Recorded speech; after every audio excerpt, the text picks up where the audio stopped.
With Doubtnut, get instant video solutions to all your maths, physics, chemistry, and biology doubts. Just click the image of the question, crop the question, and get instant video solution. Download Doubtnut app today.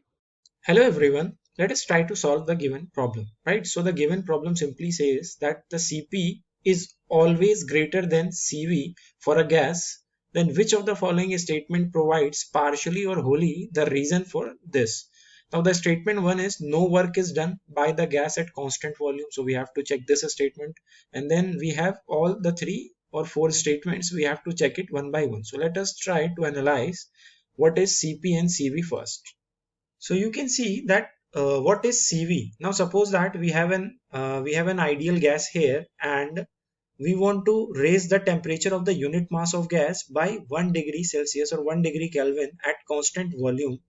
So what will happen? We have to give it heat equals to Cv. So Cv is simply the heat given to a gas to raise its temperature by 1 degree Kelvin, and the mass of the gas should be unity, right? So this is Cv, and now you can see that the Cv is this, and you can see that the Cp here is simply the heat required to raise the temperature of unit mass of a gas by unit degree Kelvin or unit degree Celsius. So you see that when you give the heat at constant pressure, two things happen.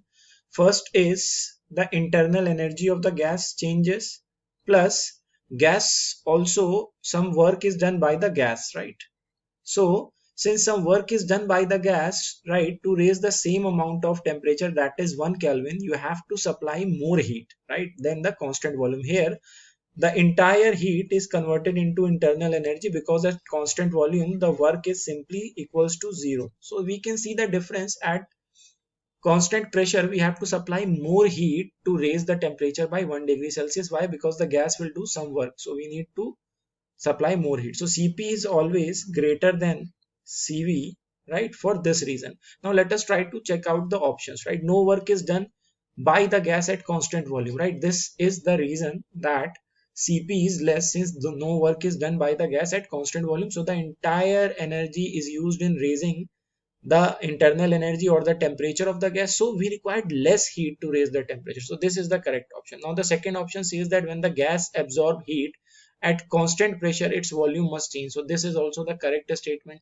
So when it absorbs heat at constant pressure, its volume must change, because some of the heat will go to change the internal energy and some will go to the work done by the. Now let's try to analyze the third option. For the same change in temperature, the internal energy of the gas changes by smaller amount at constant volume than at the constant pressure. Now this is simply wrong. You can see that if the change in temperature is simply 1 Kelvin, so the change in internal energy at constant volume is more, right?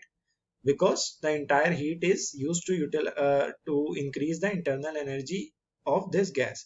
So if it is true at 1 Kelvin, if you raise the temperature by 1 Kelvin, so this internal rise in internal energy at constant volume will be more. So this is the wrong option. Now let's try to see the last option. The internal energy of an ideal gas is a function of temperature. Now this is also true, but here it does not connect with our statement that Cp is greater than Cv. So 1 or 2 will be the correct options. I hope you understood the explanation. Thank you. For class 6 to 12, IIT JEE and NEET level. Trusted by more than 5 crore students. Download Doubtnut app today.